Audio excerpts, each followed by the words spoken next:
So yeah, as I was saying, he would be a good. It would have been a good player this season. So All teams have a habit of letting good players go, yeah, like Pogba to Man United and yeah, De Bruyne from Chelsea, Ronaldo from Man United, and also other Ronaldo from Barcelona to Real Madrid, and all the other stuff like that. Clubs do regret letting players go, and clearly it shows with the Pogba transfer.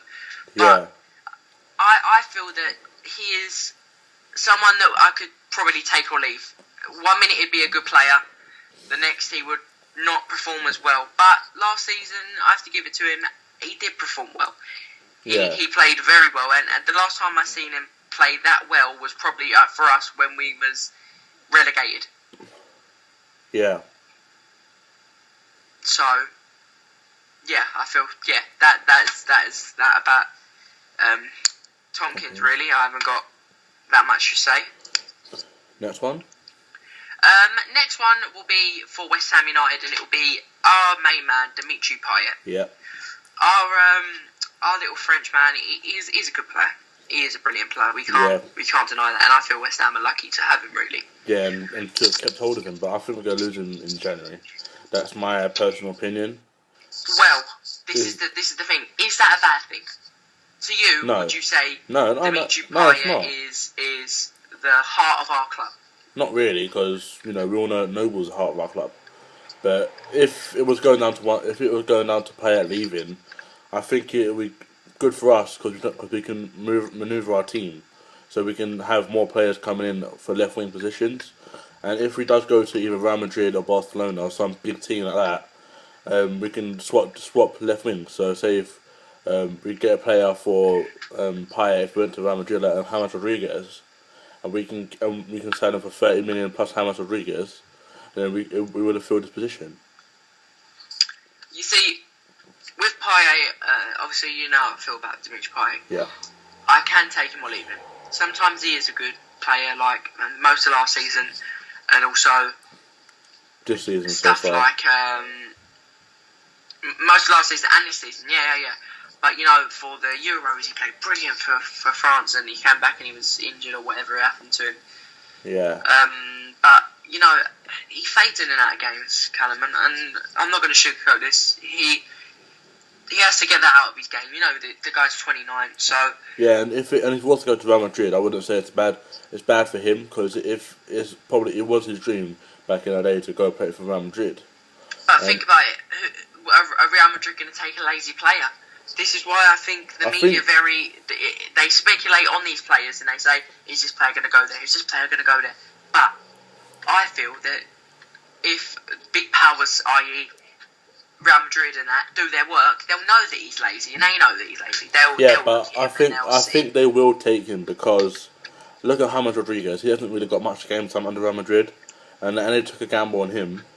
So did you know that Dimitri Payet has had 4 clubs, that he has spent 2 years with, on an average of 30 games. So he was with Nantes for 2 seasons. Lille. Until he went to Saint Etienne for 4 seasons. Yeah. Then he went to Lille for 2 seasons. Then he went to Marseille for 2 seasons, and now he's at West Ham. And this is his 2nd season. So, what do you reckon? Do you feel that he will leave West Ham? And what's your opinion on that? As I said, I think he'll leave in January because even as dependent on the team, because as people are saying, we're a one-man team. At the moment, we can't prove that wrong. And so we only perform with Payet. But if the team doesn't back up their ideas and Payet, and at the time of January, he's going to want to leave because he's playing around a team that can't perform for him. And I think that's the type of player he is. Like, I think he'll say to Slaven in January, say if they weren't performing well, they're not performing for me, so I want to go. And then they'll start calling teams like Real Madrid, Barcelona, all that to try coming for him. But Real Madrid have already had 2 bids rejected, I think, from West Ham. Obviously, I don't mind if he went genuinely. If he left us after the season, it would be a loss, West Ham, clearly, because he is such a brilliant player. Yeah. But I reckon, along with his defence game really lacking, and also the way West Ham are playing at the moment, I feel that He will leave. He will leave. That's what I personally think. Yeah, I fully agree with that. And also, this is part of the danger man spotted.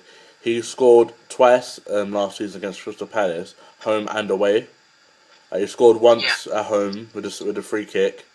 Great goal. We'll get onto that in a minute. And a solo goal where he chipped it over Hennessy, I think he was in goal that day. Yeah, I remember that. Yeah. Now, talk about the free kick. Do we think he can do it again this season, like tomorrow? Well, if he gets a free kick, you fancy him. I mean. Yeah, so last season, whenever he did take a free kick, it was like a penalty. I love Noble to bits, but I would rather have a free kick than a penalty with Payet on the ball. There's 9 out of 10 chances it's going to go in or it's going to go on target. But would ya? Because he has missed free kicks before, and we all know how reliable Mark Noble is from a pen.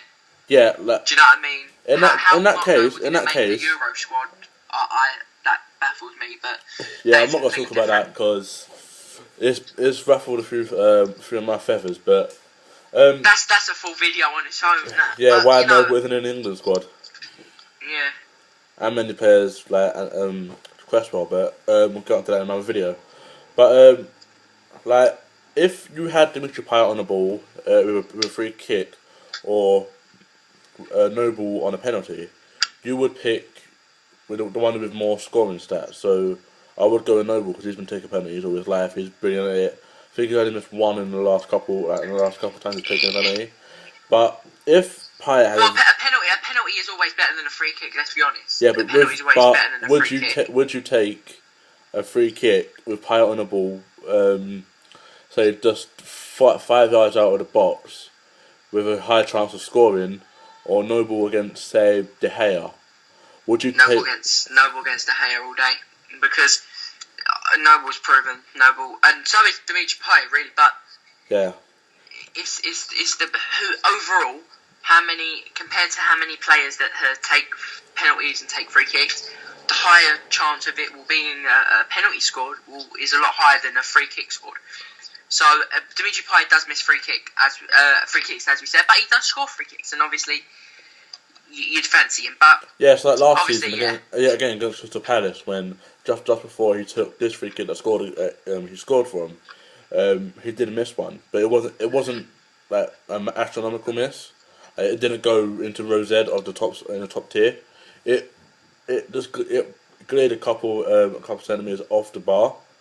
So he knows what his technique is. He knows what to do, but it's just executing that technique. It's like with us two. Like say if we have a good goal scoring technique, we would carry it on, but trying to replicate each technique is difficult. Yeah. Right. Next player then. The next player I picked out is for Crystal Palace, and that is Andros Townsend. Their new signing that recently was signed for Palace from Newcastle, who this year, i.e. 6 months ago, did sign him from Tottenham. With Balassi leaving to Everton, I mean,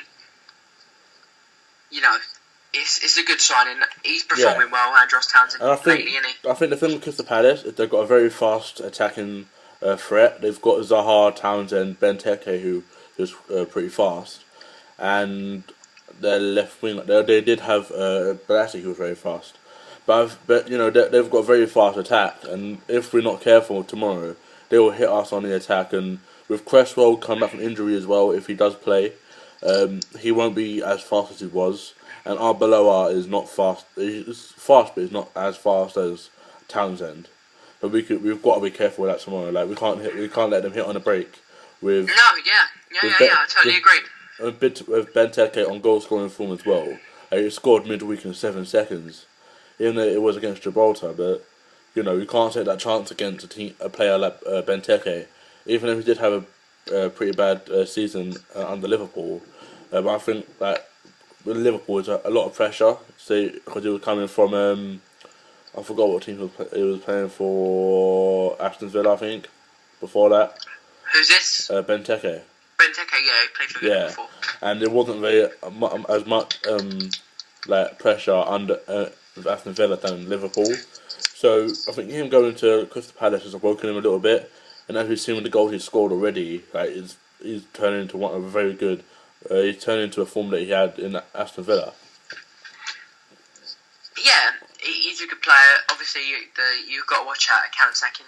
Even if you're any team, obviously Leicester was a big improvement of that. But yeah, Andros Townsend really, I think he's mainly their catalyst. You know, definitely this season he's took players on, which West Ham are not doing as much now. Yeah. Apart from taking players on, he's pushing this Crystal Palace team that need to push for a big block where they're not getting into that. I think he's Crystal Palace's. I think he is Crystal Palace's Noble. He would push everybody up front. Like, I say Noble last season during interviews, you could see that he had the passion and he pushed players up front, and Payet, Antonio, all that, they said that Noble would scream at them to go up front and try and create something. And I think that's what Andros Townsend does. He's like, even though he doesn't tell them to go up front, when he's running, he expects people to run along with him, and I think the Palace players know that, and they're going to run with him. Well, talking about very fast players, and my fourth and final key player that I have picked out is obviously our other main man, we can say, Mikel Antonio. Well, we've got many main men, but there's two that stand out, and you picked them both out. Dimitri Payet and Mikel Antonio lately have been playing brilliant. Yeah. Highly, very highly. Yeah. Recommended player. He's so decorated in what he does, and I feel that I think it was unfair he didn't play midweek. It's like midweek when he was playing for England. He was on the bench for England. He was benched twice and not selected at all. And I don't think that's fair on him, because I think tomorrow with Antonio, he's going to be hungry to play. He's rested over the international break, so he's going to be wanting to play, and he's going to want to score goals. He's going to want to prove himself to Gareth Southgate as well. If he does eventually become full manager, like he wants to prove that to them. Well, Mikel Antonio is a great player. We can't. I didn't like Mikel Antonio when he first came out. I probably did tell you that. Yeah, but no one knew about him. It's like a Marcus Rashford kind of, like no one heard of him. Then by January, everyone's heard of him. Yeah. It's very much the case, because I never liked the way he played when he played for Nottingham Forest. Nottingham Forest, but obviously he played well for Forest. Don't get me wrong, he really did. He was their best player by far. Yeah, but obviously, I feel that we did well with getting him. Honestly, yeah, we did very well in getting him, and he's a great player. Obviously, he's fast as well. You're talking about the England role. Yeah. Obviously, he should have. What's the point in picking the kid if you're not going to play him? Do you know what I mean? He plays so much.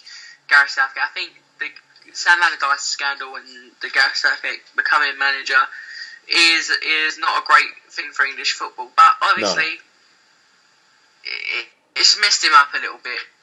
Gareth Southgate, and he don't really know what he's just getting into the job. So I'm sure when he sees Mikel Antonio and he watches him play and he goes around the teams and he scouts him, he will know that he's a good player, and he will see that he has a career in England. Being 26 years old, obviously he would want that. You know what I mean? Yeah, but then that brings up the question: if Noble does play well, would he get selected for England under Southgate?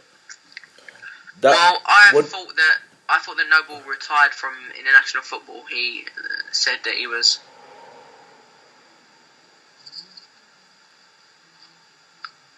He said that he was just not ready to play football anymore. The international football anymore.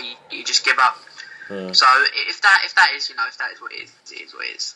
So Yeah, I mean, obviously... I've picked out a few more danger men, but I was going to say their names. And Benteke, obviously. Zaha, who's a fast player and defenders need to be on their feet. Lanzini, Feghouli, Kouyaté, he's very strong and he can run like an engine. He's got an engine he's got an engine in him.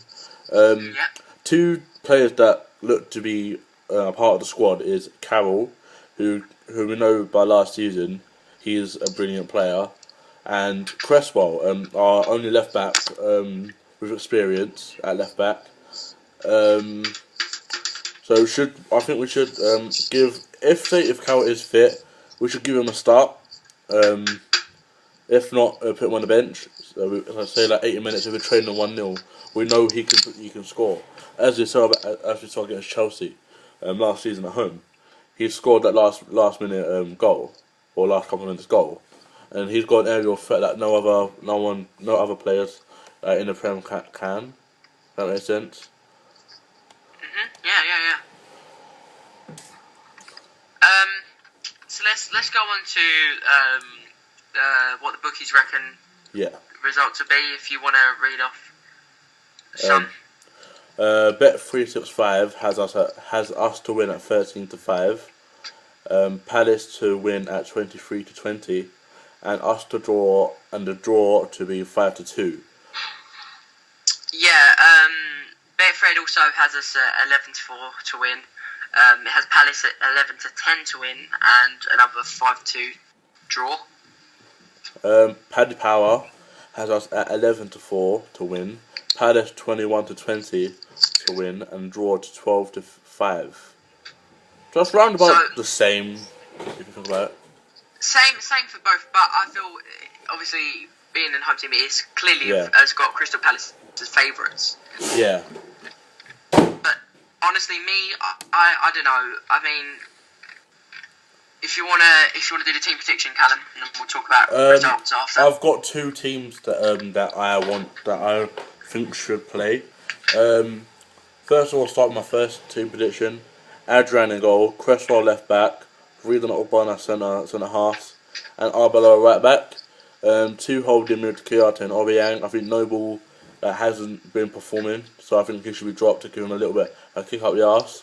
Then our three attacking mids will be Antonio, Lanzini and Payet. I just think that's a self-explanatory. Antonio and Payet on the left wing and Lanzini should run things through the middle. And Zaza up front. Callum. Adrian, Cresswell, Reed. Ogbonna, Arbeloa. Kouyaté, Obiang. Antonio, Lanzini, Payet and Zaza. Count how many players you got there. 1, 2, 3, 4, 5, 6, 7, 8, 9, 10, 11. 11. Yeah. There's 12 on my screen. 4, 5, 6, 7, 8, 9, 10, 11. Yeah, you're right. You can just kind of spit out and anyway. Yeah, I think Zaza up front, even though he hasn't been performing, we know how bad he is. He's been at the start of the season. I still think he can prove something. If he's worked on it in training and if he can start scoring goals, we need him at the moment with our current scoring failure. Also, another team that I selected is Randolph in goal. I think in my opinion, Randolph's much better than Adrian. I know we've seen him towards the end of last season playing Premier League games. I think it was alright last season, cup games and Premier League games. Ogbonna left back, Collins, Reed centre halves, Arbeloa right back. That defence is self-explanatory if Cresswell don't play. Noble, Kouyaté, I think Obiang as holding mids.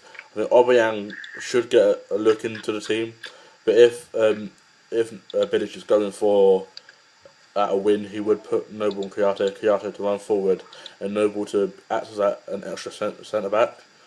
In case Collins has to go left back to provide cover for Ogbonna. Right mid or right wing will be Feghouli, centre mid will be Lanzini, and Payet left wing. I think Feghouli does need to get game time. We haven't really seen much of Feghouli yet. Only game I've seen him in so far started was the Astra game where we won 1-0. I think it was no, sorry, the Domjala game earlier this season, and Antonio up front. I think Antonio last game was okay up front, but we can see he wasn't a striker. But if Bilic don't want to put Zaza into the team, I think Antonio has a shot going up front because they don't really have another striker apart from Kaleri, and I don't really think Kaleri will start yet. No. So score predictions. I think you should go first. Ooh, this is hard. Score prediction for me. I don't know. A good result for us. A good result for us would probably be a draw. A draw. Would do me. I would take a draw. I would take a draw. Yeah, but I'm going for a 2-1 win. I think if we get a lead early on, let's say in the first 10 minutes, I think we can hold on to it until round about the half time area where we can see the goal, and then we bring on say Cresswell, bring on Carroll if he's fit, and we can just dominate and get another goal late on in the game. I think that's what will happen. I think it'll be like back and forth game, but we'll sit for a little bit. So I think that's what's going to happen. Well, yes, it's been a good review, Callum. Preview. Preview, whatever. Yeah. Yes. We've had a good fun having a little talk. Do you know what I mean? Yeah. Yeah. The game's on tomorrow, and that obviously we said we will probably make a video preview about the game and come back and that. Yeah. Also, guys, we won't be uploading. This might go out tomorrow on the day of the game. It depends on how much videos we have to record today and edit. So this might not be going out on the day that we say it's going to go out. Just letting you guys know. Subscribe for West Ham news, previews, reviews, and just anything to do with football. Jack, want to say goodbye? Yeah. Obviously, thanks for watching. Please like and that. We're gonna do some more videos in the future. Obviously, we're both very busy now with school and stuff. Yeah. So we're gonna knock out a video, try and do one every Friday night, and just do some stuff on Saturday. Yeah. Obviously, thanks for watching and that. If you could support our channel, give it a like, subscribe. Give us a comment on how you think we should run our shows. Any recommendation to all the friends and family who are watching that there as well. Thank you for supporting me and Callum through making our YouTube channel. Yep. Yeah, thanks very much. Peace.